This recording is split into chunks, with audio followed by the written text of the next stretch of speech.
Joining me now to do that, Byron York, chief political correspondent for the Washington Examiner and Fox News contributor, and Horace Cooper, author and legal commentator. All right, Byron, let's start with you. Who's a really good pick right now? If you had to pick one VP for Trump, who would it be?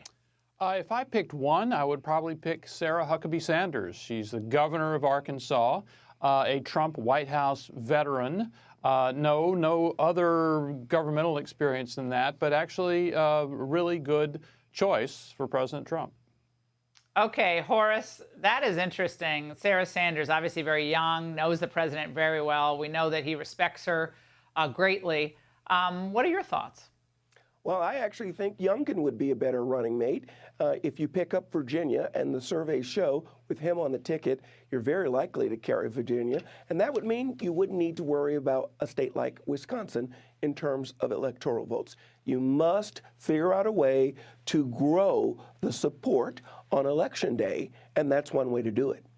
All right. Well, you have 3 picks up there. We're going to get to each one. But, Byron, one of Horace's choices you saw up on the screen was Nikki Haley, who was very well-respected governor of South Carolina, of course, UN ambassador, and they had a very good working relationship. But she comes from a different side of the philosophy in the Republican Party today, no doubt. But what about her? Well, as you said, she's one of my picks, too. As you said, the pros are she's very, very experienced, both in domestic governing and policy and in international affairs. So that's a big deal. The con, of course, is she's running against Trump and criticizing Trump. But she hasn't been that super critical of Trump, and politicians can get over that sort of thing. And besides, I think Trump kind of likes it when someone who's been very critical of him has to come around and maybe kiss the ring and work for him. So, yes, she is from a different wing of the Republican Party, but they're out there, too, and they do vote. And giving them a reason to vote for Donald Trump against, they might not vote for otherwise, is not a terrible idea. So you're saying it mollifies some of the concerns of the establishment types who are still very worried about President Trump's electability. I understand that. Let's move on to some cabinet picks. Horace, the border is so important. Obviously, need someone who really knows what they're doing and is credible on border enforcement. Who might Trump choose for that? Well, I've suggested that perhaps Abbott might be a great pick for Homeland Security, someone who's actually demonstrated some leadership in this particular area, and someone who people trust would be serious about handling the duty, and someone who's had some leadership experience. He's been a governor elected several times in the state of Texas. Well, Byron, I mean, governor of one of the most important economies in the world to DHS secretary. Yes, it might be a demotion. I mean, it seems to me like a demotion. I mean, he would be fantastic. I agree with Horace, no doubt about it. But would that be something he would do? Because for a long time, people thought he had presidential ambitions. Maybe not, obviously not this time, but maybe down the road. Absolutely. I sort of half expected him to run this time, but he did not do that. You know, another possibility for DHS, Trump talks a lot about how well the border was working while he was president. Well, why not go back to the last DHS secretary, Ken Cuccinelli, and have him come back? I think a lot of what Trump is going to want to do is actually restore the policies that he had put in place prior to Joe Biden becoming president, and the same people could do it.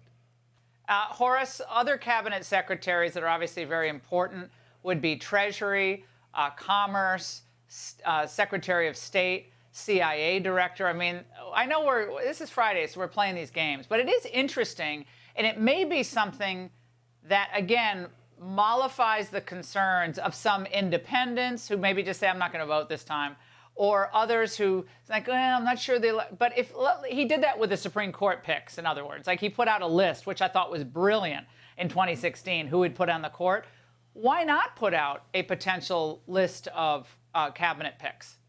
Okay, so first thing let me say is I think that's one of the benefits that someone like Nikki Haley might bring, both as either Secretary of State nominee or as a running mate, because places like Michigan, places like Arizona, places like Georgia have a suburban women vote that you might want to reach out to. Broadly speaking, there would be some substantial value to just listing some names of some people that we could trust. There were some hiccups, to put it mildly, when the first round of cabinet officers were named during the Trump administration. I think in the end, we ended up getting a lot of good people in, but it might be a great idea, like with the Supreme Court, let's find out in advance who we're thinking about picking and let those people get vetted. Yeah, and Byron, I think the first 100 days, there were a lot of wasted energy in the first 100 days of Trump's term, and we can all say that now. Still, working on the ban, the Muslim ban, all that stuff. That wasn't a Muslim ban, but Mediaite, by the way, is reporting that RFK Jr. is planning to announce he's going to run as an independent, and he's going to make that announcement October 9th in Pennsylvania. Byron, how might this affect the race going forward?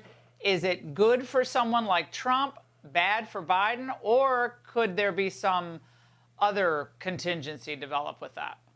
Well, I think the Democratic Party had been pretty effective in shutting down any challenges to President Biden and making sure there weren't going to be any debates, there wasn't going to be any sort of even acknowledgement that there's a contest going on in the Democratic Party. And indeed, Robert F. Kennedy Jr. has never surged. He's never hit above 20%. A lot of times he's down around 14% or so. He does represent people who might be Democrats who don't want to vote for Joe Biden. It would seem to me that if he announced an independent run, that could be very damaging because there are those Democrats. We know they're there. They don't want Joe Biden. Maybe they're not focused exactly on who they want, but any credible choice they would take. All right, Horace, I know I heard you cough there. Now I'm worried about you. Something's going around, but I'm glad you're still there. Horace, I had a coughing fit the other night, so I'm just empathizing with you on the air. On the question of RFK Jr., then you got Cornel West, who is still out there. He's driving them absolutely nuts because he's just like, look, I represent the real liberal progressive wing of this party. You guys are kind of half-baked on that in that category. Might he still be a problem for this Biden re-election bid? Well, first let me say that Byron York is correct. The chickens have come home to roost. This unfair effort to prevent a dynamic race among Democrats is harming the support of Joe Biden. It would be better to defeat your opponents fair and square. Now, when you talk about third-party candidates, you start to see people that are just going to peel off. This election is probably going to be pretty tight. The polling numbers show this election is really close. Every 1% of voters on the left that go with someone other than Joe Biden cripple his opportunities. Look at the prediction polls where people are betting. For the first time in this election cycle, we're seeing something that we didn't see last time. And that is at no point did the prediction betting polls show that Trump was likely to prevail in 2020. They're already showing that Trump is likely to. The entrance of other third-party candidates is likely to exacerbate that phenomenon.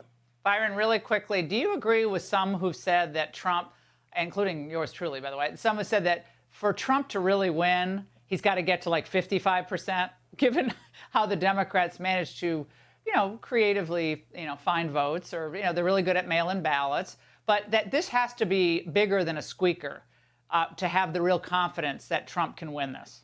Listen, if he manages to get through the minefield of his trials next year and he wins the Republican nomination, he's still going to have an incredibly difficult time winning a general election. There are large percentages of Americans who say they will not vote for Donald Trump. And there's a very interesting lesson from the 2022 midterms, which there are a lot of voters who said that the economy wasn't very good. It wasn't helping them. They would normally vote against the Democratic Party, but they voted for Democrats because the Democrats had done such a good job convincing them of the threat of MAGA. That would be multiplied in a 2024 Biden-Trump rematch. All right, Byron, Horace, great to see both of you. Hey, Sean Hannity here. Hey, click here to subscribe to Fox News YouTube page and catch our hottest interviews and most compelling analysis. You will not get it anywhere else.